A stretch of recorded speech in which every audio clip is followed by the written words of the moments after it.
Hello friends, and welcome to another Explore Tulsa. We start the show with the art of the season.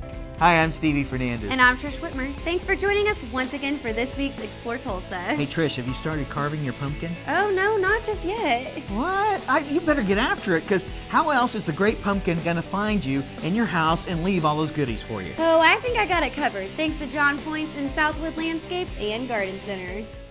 I grew up in a town called Ark City up in Kansas, and they had a holiday called Arkalala, and it was a celebration of all things fall. They had a fair and a parade, and all the kids dressed up and carved pumpkins.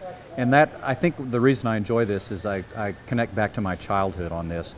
The fun thing about Halloween is the excitement and that little edge of nervousness and fear when you're out there in the dark and you're going door to door and you're dressing up and you don't know who people are. And I think that's why Halloween is fun. And I try to keep it in that perspective as something that's light and fun, and hopefully people will pass this on to their children.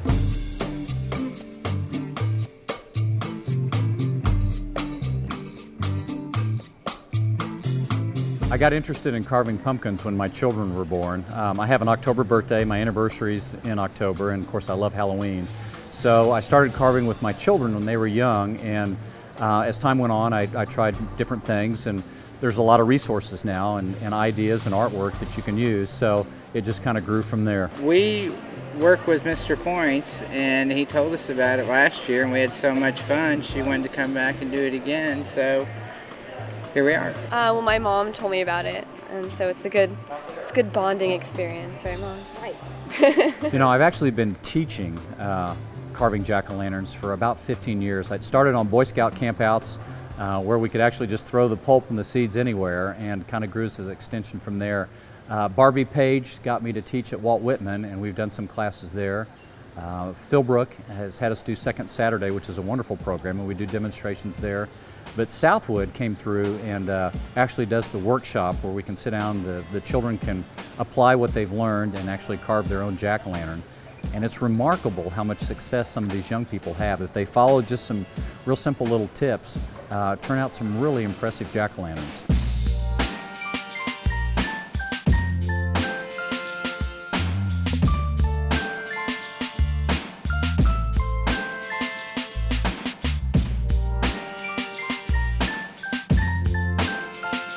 One of the things I try to do with the youth when we sit down is educate them a little bit on the history of the jack-o'-lantern and on pumpkins.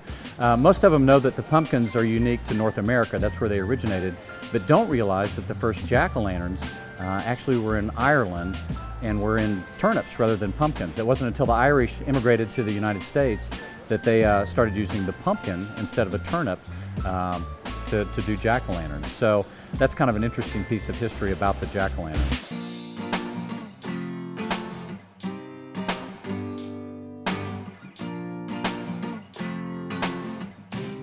I tell people I'm actually not an artist, I'm an engineer, so I can't come up with those things myself, but I can build a jack-o'-lantern for you. And the nice thing about the internet is there's all kinds of resources out there, there's all sorts of tools, there's artwork, there's YouTube videos on how to carve. I have a favorite website called Zombie Pumpkins, and they've got great artwork on current celebrities and superheroes and that sort of thing, so that's very popular.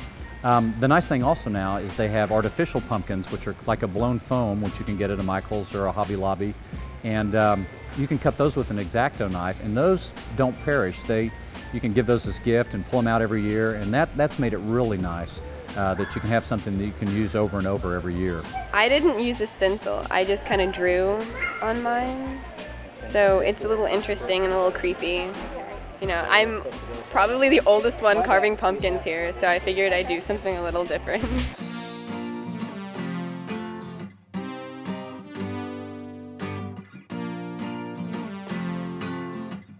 One of the things that we try to show the children is we use the example that pumpkins are like people. They have a good side and a bad side.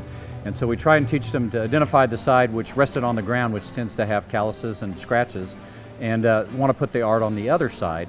And then we encourage them to understand that it's a fruit, that it's perishable, that as soon as they cut into it, it begins to decay. So we teach them how to preserve it. If you put a battery-powered light in it as opposed to a candle, it will last a little bit longer. And we show them some techniques on how to cut, how to carve, how to clean. So hopefully they'll have success and want to continue to do jack-o'-lanterns. I had no idea how to do it at all, so I learned everything today all at once. So it was pretty cool.